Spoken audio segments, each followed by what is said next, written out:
सीताराम।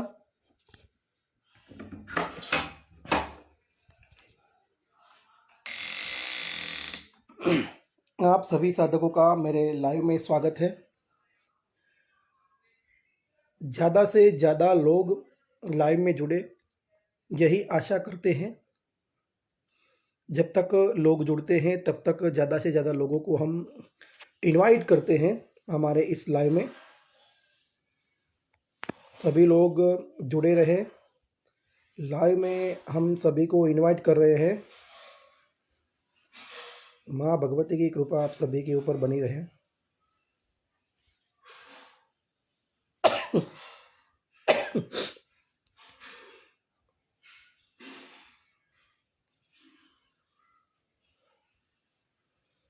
सभी लोग लाइव में जुड़े रहे।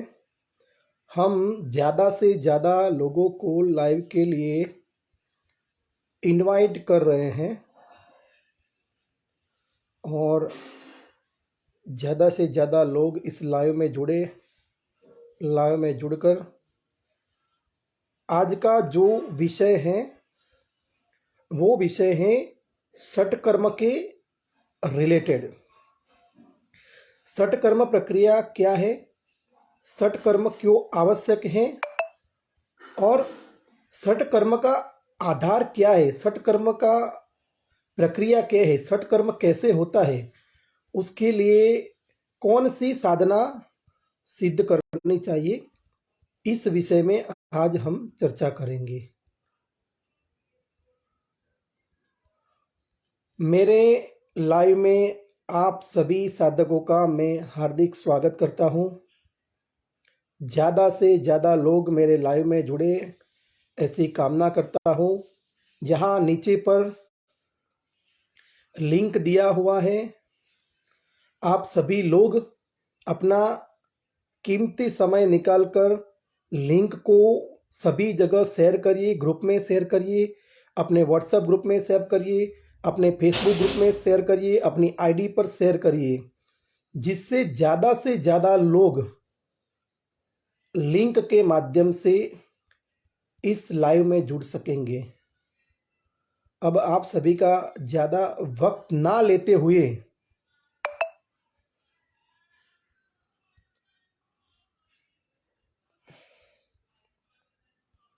लाइव की हम शुरुआत करेंगे।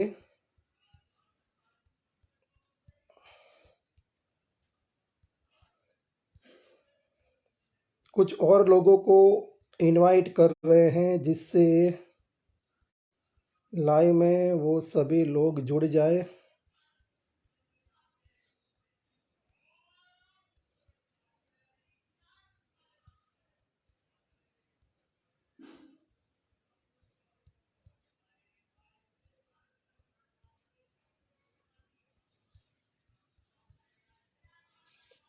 ठीक है,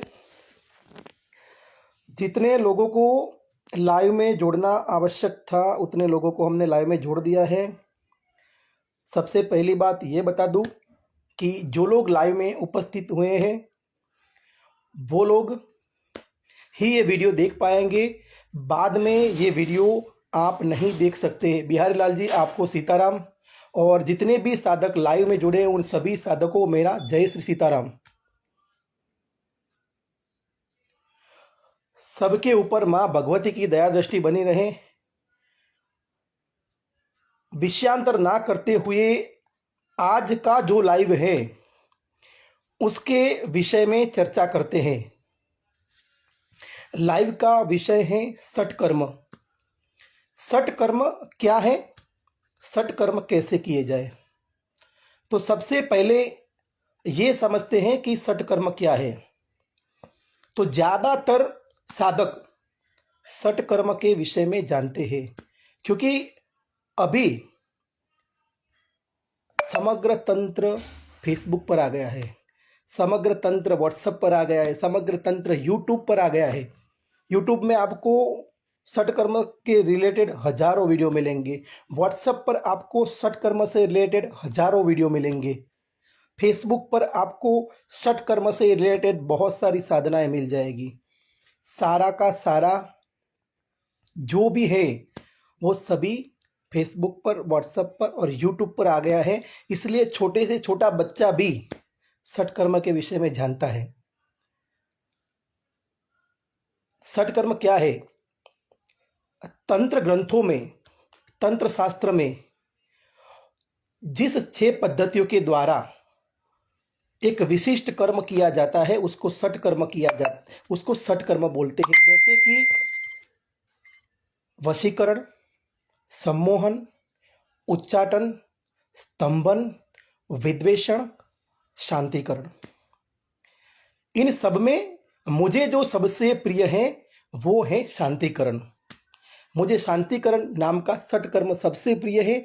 बाकी 5 प्रकार के षटकर्म मुझे बिल्कुल भी पसंद नहीं है, ना ही मैं उन प्रकार के षटकर्मों का उपयोग करता हूं, ना किसी को उपयोग करने की सलाह देता हूं।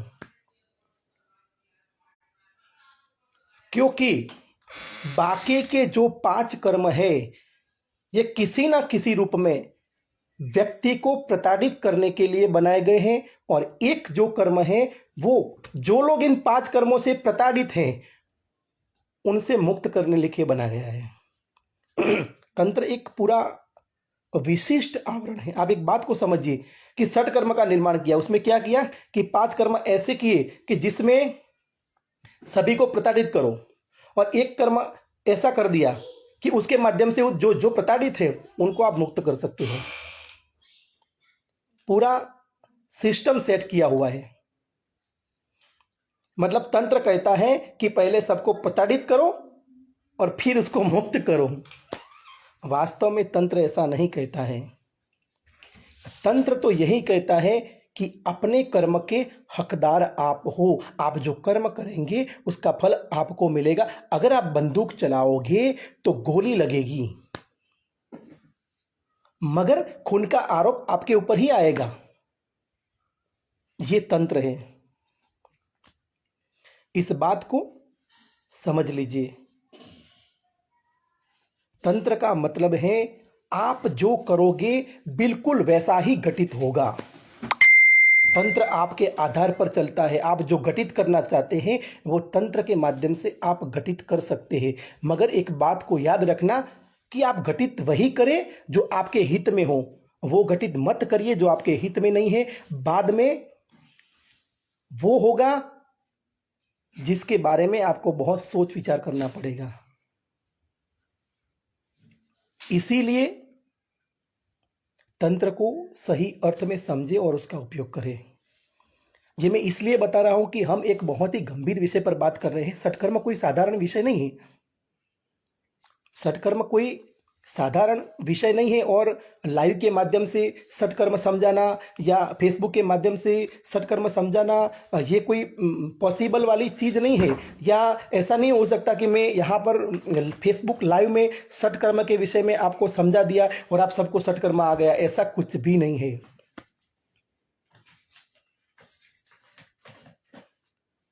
षटकर्म गुरु के सानिध्य में सीखा जाता है। ये बिल्कुल पक्की बात है और इस बात का मैं पूरा समर्थन करता हूँ। अन्य साधनाओं के विषय में मैं ये बोल सकता हूँ कि आप दूरस्थ होकर भी साधना कर सकते हैं। फोन के माध्यम से आप साधना सीख सकते हो। इस बात को मैं मानने के लिए तैयार हूँ। मगर अगर मुझे कोई ये कहे कि षटकर्म मुझे यहाँ बैठे बैठे सिखा दीजिए तो वो बिल्कुल भी संभव नहीं है। क्योंकि यहाँ पर आपको बंदूक चलाने की ट्रेनिंग लेनी है, और जब बंदूक चलाने की ट्रेनिंग लेनी होती है तो उसके लिए ग्राउंड होता है, उसके लिए जगह होती है। उस जगह पर जाना पड़ता है, उस स्थान पर जाना पड़ता है और फिर वहाँ प्रैक्टिस करनी पड़ती है। वहाँ टारगेट दिया जाता है और वो टारगेट पहली बार में क्लियर नहीं होता है तो दूसरी बार में, तीसरी बार में, चौथी बार में उसको क्लियर करना पड़ता है। और जो ट्रेनर है ये हर बार देखता है कि आपको जो टारगेट दिया गया था वो पूरा हुआ कि नहीं हुआ, तब जाकर षटकर्म सिद्ध होता है।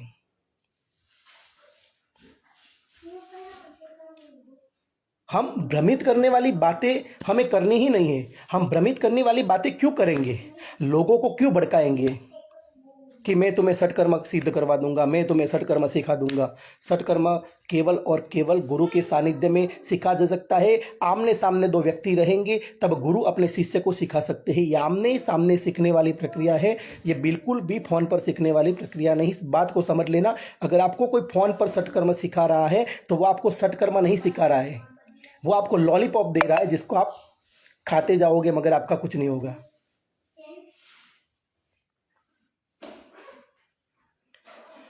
बात करते हैं कि सटकर्म का क्या महत्व है। तो देखिए, उसके नाम में ही सारा अर्थ छुपा हुआ है। मारण मतलब कि किसी भी व्यक्ति को मृत्यु देना, ये मारण है। अब क्या मृत्यु इतनी सस्ती है कि आपके मारण करने पर कोई भी व्यक्ति मर जाएगा? क्या मृत्यु इतनी सस्ती है कि आप यहां पर मारण मंत्र करोगे, आप यहां पर मारण करोगे और सामने वाला व्यक्ति मर जाएगा? क्या मारण संभव है?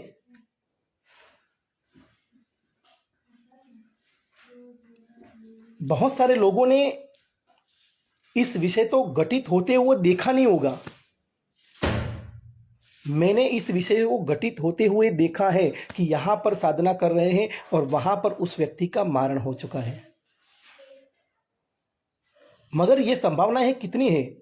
तो ये संभावना है रत्ती भर के समान है। अभी के समय में आपको ये सत्य बात बता रहा हूं, कोई माने या ना माने, अगर कोई ये बोल दे कि मैं मारण कर सकता हूं तो आ जाए, जहां पर आना है आ जाएंगे, मारण कर दे।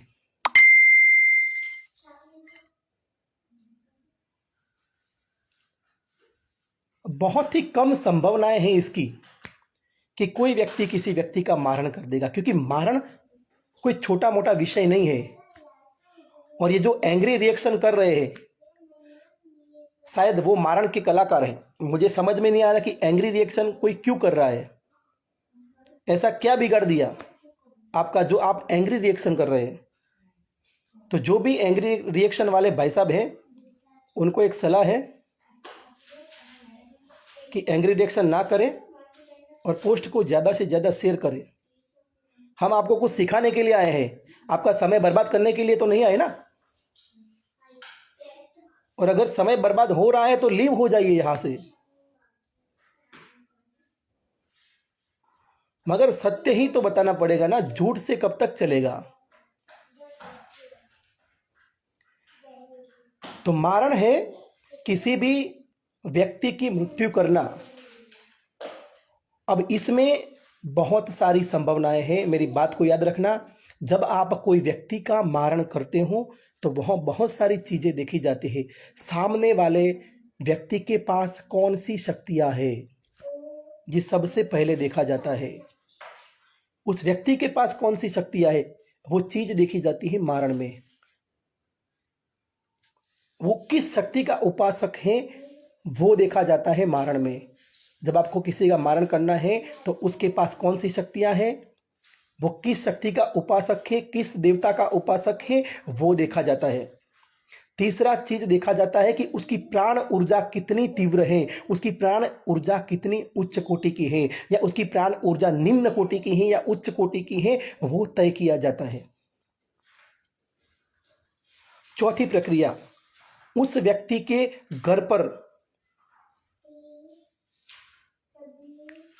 उस व्यक्ति के घर पर कौन सी शक्तियां विराजमान है। उसके घर को किसी ने बंधन तो नहीं किया है, उसके घर को किसी ने किलित तो नहीं किया है। अगर उसके घर को किसी ने किलित किया है तो आपका काम नहीं होगा। अगर उसके घर को किसी ने बंधन किया हुआ है तो आपका कार्य नहीं होगा। अब बंधन और कीलन भी देखे जाते हैं कि कौन सी शक्ति से बंधन और कीलन किए गए। अगर कोई तगड़ी शक्ति से कीलन किया गया है, कोई तगड़ी शक्ति से बंधन किया गया है, या फिर उसके घर पे कोई बड़ी चौकी रखी हुई है, तो जैसे ही आपका तीर वहां जाएगा वो रिटर्न होकर वापस आएगा। और जब वो रिटर्न होकर वापस आएगा तो आपके पास वो वज्र कवच होना चाहिए जिससे आप खुद बच सको। नहीं तो मारण करने बैठे थे और खुद मर गए, ऐसा भी हो सकता है। करने गए थे मारण और सुबह अपनी ही लाश मिली। ऐसा भी हो सकता है। तो इस बात को ध्यान में रखिए कि षटकर्म कोई साधारण चीज नहीं है। मारण, सुबह सपना आया कि कल मुझे इसका मारण करना है और मारण हो गया, ये भी संभव नहीं है।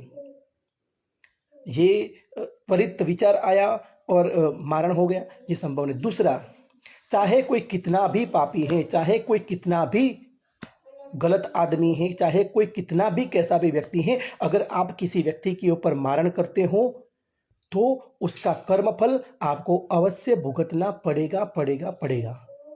चाहे आप कितने भी बड़े संत महात्मा हो, चाहे आप कितने ही बड़े सिद्ध पुरुष हो, अगर आपने किसी के ऊपर मारण किया तो वो आपको भुगतना पड़ेगा। वो कर्म आपके साथ बंध गया, इस जन्म में नहीं तो अगले जन्म में, इस अगले जन्म में नहीं तो उसके बाद के जन्म में, मगर जिसको आपने मारा है उसका कर्म आपको भुगतना पड़ेगा। उसकी जो भी सजा है वो आपको भुगतनी पड़ेगी। जो भी पाप लगेगा वो आपके ऊपर लगेगा ही लगेगा। उससे मुक्त होने का उपाय आप ढूंढे वो अलग बात है, बाकी उसका पाप आपको लगेगा। इस बात को याद रखना। मारण अचानक से नहीं होता, उसका सिस्टम होता है, उसका समय होता है। जागते हुए लोगों पर मारण नहीं होता है, इस बात को याद रखना। जो हरते फरते घर में अभी दिन में घूम रहे हैं और आपने वहां से मारण किया, उसके ऊपर मारण नहीं होता है, इस बात को याद रखना। मारण रात्रि के 2 से 4 बजे के बीच में होता है, क्योंकि उस समय आदमी गहरी नींद में होती है, उसकी चेतना शक्ति सूक्ष्म हो चुकी होती है, उसकी प्राण ऊर्जा सूक्ष्म हो चुकी होती है। उस समय किया गया प्रहार कभी खाली नहीं जाता है। मगर आपके पास उस प्रकार की AK-47 भी होनी चाहिए। सुना है कि लेकर निकले तमंचा, और जब गोली लगाने की बारी आई तो तमंचा खुला ही नहीं।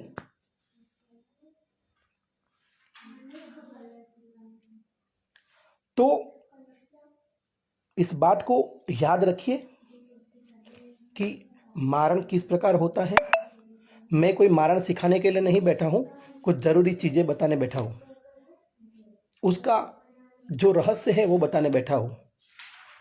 अब मारण क्यों संभव नहीं है? आज के समय में प्रत्येक व्यक्ति के साथ एक ना कोई एक इष्ट शक्ति जुड़ी होती है, जिसका उसने 1-2 साल 5 साल तक सेवा किया होता है। ऐसा कोई भी व्यक्ति नहीं है जिसने मतलब कि कोई इष्ट शक्ति की सेवा ना की हो। इसीलिए उसकी इष्ट शक्ति प्रबल है, तो आपका किया गया प्रत्याघात उसके ऊपर असर करेगा। मैं मानता हूं उसके ऊपर असर होगा, कि जितना आपका प्रयोग तीव्र होगा उतना उसके ऊपर असर होगा, मगर वो मरेगा नहीं।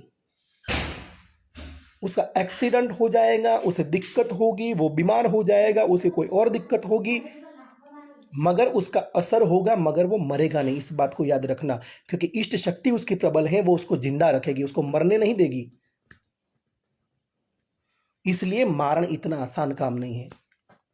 उसकी कुल शक्तियां होती हैं, उसकी पितृ शक्तियां होती हैं, उसके साथ जुड़ी हुई बहुत सारी शक्तियां होती हैं, जो कहीं ना कहीं उस व्यक्ति का सपोर्ट करती है, उस व्यक्ति की रक्षा करती है। इसीलिए मारण कर्म में ये देखा जाता है कि उन शक्तियों को कैसे हटाया जाए, उन शक्तियों को उस घर से कैसे निकाला जाए। इसलिए मारण की तैयारी बहुत पहले करनी पड़ती है, उसके लिए सारी व्यवस्था करनी पड़ती है। व्यक्ति की प्राण ऊर्जा को हरने के लिए उसको कुछ खिलाया पिलाया जाता है। जब उसको कोई गंदी चीज खिला दी जाती है तब वो अपवित्र हो जाता है। जब वो व्यक्ति अपवित्र होता है तब मारण का प्रयोग किया जाता है, क्योंकि अपवित्र होगा तो उसकी प्राण शक्ति जो है, उसकी प्राण ऊर्जा है, वो सूक्ष्म हो जाएगी, शून्य हो जाएगी। और जब प्राण ऊर्जा सूक्ष्म हो जाएगी, उस वक्त किया हुआ प्रहार कभी खाली नहीं जाता है। मारण जैसे कर्म में स्वरोदय का भी उपयोग करना अत्यंत जरूरी है। स्वरोदय के हिसाब से ही मारण कर्म होगा। कौन सी नाड़ी चल रही है, कौन सा स्वर चल रहा है, उसके आधार पर ही मारण कर्म करना चाहिए। और अब कौन सा स्वर चलना चाहिए ये मैं आपको नहीं बता रहा हूं, क्योंकि सुना कि मैंने आज मारण के विषय में बता दिया और कल सुबह आप लोग बैठ गए स्मशान में जाकर मारण करने के लिए, और टारगेट मुझे ही बना लिया, तो मैं क्या करूंगा। इसलिए मारण कर्म कैसे होता है वो मैं आपको नहीं बताऊंगा। मैं इतना बता रहा हूं कि उसमें शिव स्वरोदय का उपयोग किया जाता है, उसमें घड़ी देखी जाती है, उसमें प्रहर देखे जाते हैं, उसमें मुहूर्त देखे जाते हैं। और यह मुहूर्त देखा जाता है कि सबसे खराब से खराब मुहूर्त और घड़ी कौन सी, सबसे खराब से खराब पल और समय कौन सा है? जिस समय मतलब कि कोई भी कर्म नहीं होता है, जिस समय मतलब कोई भी सही काम नहीं होता है, कोई भी अच्छा काम नहीं होता है, वो समय कब आएगा उसका इंतजार होता है। और तब जाकर वो तीर चलाया जाता है जो सही जगह पर लगता है, तब जाकर वो ब्रह्मास्त्र चलाया जाता है जो सही जगह पर लगता है। अब आते हैं मारण से थोड़ा आगे वशीकरण के ऊपर, जो सबका प्रिय विषय है, सबका प्रिय विषय है वशीकरण। सबको किसी को वश में करना है, किसी को अपनी पत्नी को वश में करना है। पत्नी नहीं मान रही है, पत्नी झगड़ा कर रही है, पत्नी लड़ाई कर रही है, पत्नी ये कर रही है, पत्नी वो कर रही है। गुरुजी मेरी पत्नी को वश में कर कैसे किया जाए? सारी दुनिया की पत्नियां वश में नहीं है, कौन किसको वश में करेगा? किसी की पत्नी किसी के वश में नहीं होती है, उनको वशीकरण होता ही नहीं है। ये मजाक कर रहा हूं, ठीक है? तो पत्नियों का भी वशीकरण होता है, मैं सिर्फ मजाक कर रहा हूं। सब अपने दुख लेकर आते हैं, सबकी पत्नियां नाराज है, सबकी पत्नियां रूठ गई है उनसे। हमें ऐसा मंत्र दीजिए जिससे इनका वशीकरण हो जाए, ये हमारी सारी बातें माने। मगर इनको पता नहीं है कि वशीकरण कोई छोटी मोटी चीज नहीं है। वशीकरण का मतलब है सामने वाले व्यक्ति की सूक्ष्म चेतना को हर लेना, उसकी जो जीवन चेतना है ना उसको हर लेना, उसका नाम वशीकरण है। उसने सोचने की क्षमता को समाप्त कर देना।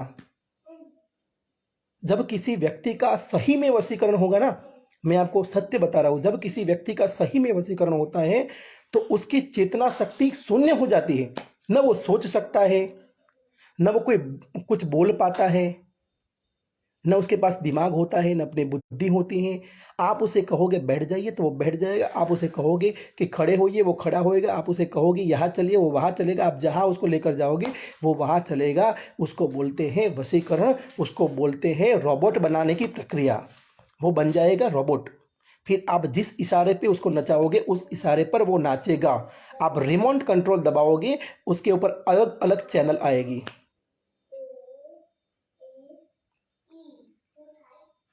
अगर ऐसा आप करना चाहते हैं तो वशीकरण करना चाहिए।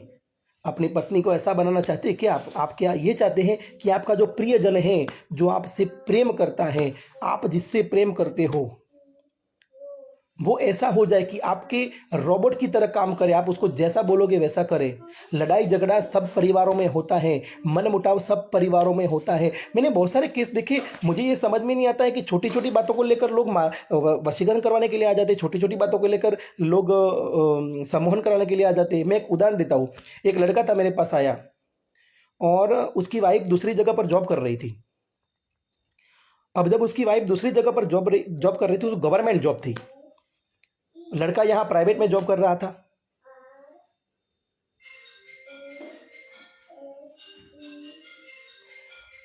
लड़का प्राइवेट जॉब कर रहा था, लड़की गवर्नमेंट जॉब कर रही थी। अब लड़के को किसी ने भड़काया होगा कि तुम्हारी पत्नी उस जगह जॉब कर रही है, अकेली है, ये होगा वो होगा। परिवार वालों ने बोला होगा तुझे खाना कौन खिलाएगा, ये होगा वो होगा। तो वो लड़का चाहता था लड़की को कि तुम गवर्नमेंट जॉब छोड़ दो। अब ये 25,000 कमाता है, वो लड़की मतलब कि अभी तो उसका फिक्सेशन था, मतलब 3 साल के लिए फिक्स में थी वो, मगर 3 साल के बाद उसकी 50,000 सैलरी होने वाली है। अब लड़का चाहता है कि लड़की जॉब छोड़ दे, और इसीलिए मेरे पास आया था कि गुरुजी आप ऐसा करो कि वो मेरे वश में हो जाए, मैं बोलूँ और तुरंत जॉब छोड़ दे। मैंने उसको समझाया, भाई तू इसकी जॉब क्यों छुड़वा रहा है? तेरी 25,000 सैलरी है, कल कोरोना आएगा, कोई दूसरा आतंक आएगा, ये होगा वो होगा, कुछ भी हो सकता है। तेरी जॉब से तुझे लात मार के निकाल देंगे, उसकी जॉब से उसे कोई नहीं निकाल सकेगा, क्योंकि वो गवर्नमेंट जॉब करती है। गवर्नमेंट उसको घर बैठे भी पगार देगी। तू वहां चला जा, वहां कोई जॉब कर ले और उसके पास सेट हो जा। तो क्यों इसका वशीकरण करवा रहा है और क्यों उसको टॉर्चरिंग कर रहा है? वो दोनों का मतलब कि तलाक का केस चल रहा है। मतलब कि लड़की ने बोल दिया कि मैं यहाँ से नहीं आऊँगी, तुम्हें मुझे तलाक देना है तो दे दो मुझे, क्योंकि लड़की की बात सही थी। उसका मानना था कि गवर्नमेंट जॉब में क्यों छोड़ूं। तो इस प्रकार के भी केस लेकर आते लोग बिना मतलब के, मतलब कि कुछ भी सोचना नहीं है, कुछ भी समझना नहीं है, और बस वशीकरण कर दो। पति पत्नी के बीच लड़ाई झगड़ा हुआ, 2-4 दिन एक दूसरे से बातचीत नहीं किया और 5वें दिन पति आएगा, गुरुजी मुझे अपनी पत्नी का वशीकरण करवाना है। पत्नी आएगी, गुरुजी मुझे अपने पति का वशीकरण करवाना है। जबकि ये सब करने की आवश्यकता नहीं है।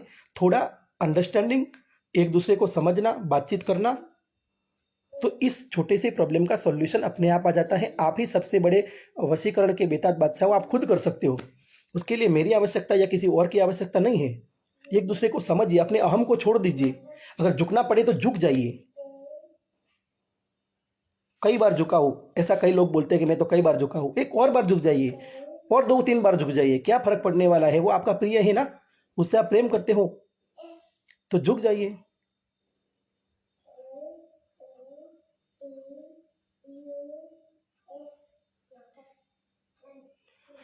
तो वशीकरण ये होता है कि सामने वाले की चेतना शक्ति को हर ले। आप सम्मोहन की बात करते हैं। सम्मोहन ये होता है कि सम्मोहन का मतलब है एक दूसरे के बीच में स्नेह बढ़ाना, प्रेम बढ़ाना। सम्मोहन बहुत अच्छा तरीका है। आकर्षण बढ़ाना, एक प्रकार से आप ये बोल सकते हो कि आकर्षण बढ़ाना। जैसे कि मैं यहाँ बोल रहा हूँ, आप लोग मुझे सुन रहे हो, मैंने सम्मोहन किया हुआ है आप सबके ऊपर। सही है ना?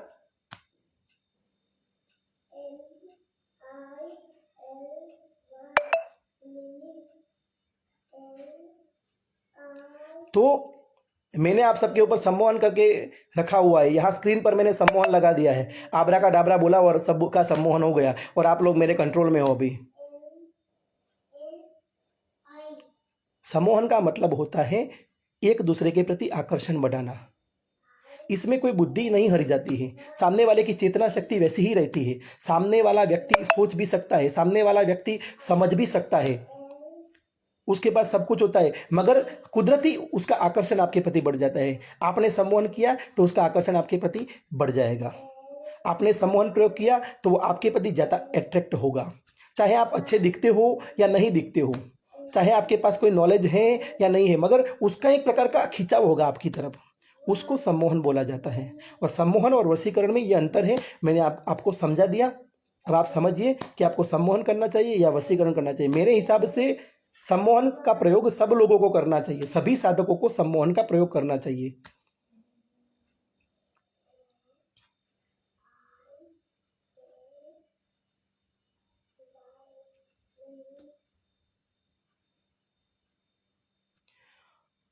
अब मैं आपको एक माफ़ी चाहता हूं कि आज का जो लाइव वीडियो है वो मैंने यूट्यूब में डालने के लिए बनाया हुआ है, और ये आधे घंटे का सेशन यहाँ पर पूरा हो रहा है। आगे की जानकारी के लिए कल मुझसे फिर से लाइव में जुड़िए। कल फिर हम आगे की चर्चा करेंगे और सम्मोहन से बात आगे बढ़ाएंगे। मैं आपको षटकर्म करने के बहुत ही सरल सरल तरीके बताऊंगा। मारण को छोड़कर या स्तंभन को छोड़कर मैं कुछ सरल तरीके आपको बताऊंगा। अवश्य ही उसके ऊपर चर्चा होगी, मगर फिलहाल हम ये आज का सेशन यहाँ पर पूर्ण करते हैं। मेरा ये वीडियो मैं यूट्यूब पर मेरे चैनल पर डालने वाला हूँ। आप लोग सभी लोग उसको बार बार कभी भी उसको देख सकते हैं। आपका बहुत बहुत धन्यवाद। आप सब लोग लाइव में जुड़े। इस वीडियो को सभी लोगों को शेयर करें, ज़्यादा से ज़्यादा लोगों तक इस वीडियो को शेयर करें, और मेरे लाइव में ज़्यादा से ज़्यादा लोग जुड़े। ऐसा आप सभी लोग भी थोड़ी थोड़ी व्यवस्था करें। माँ भगवती के ऊपर, आपके ऊपर माँ भगवती की कृपा बनी रहे, सबके ऊपर माँ भगवती की कृपा बनी रहे। सीताराम।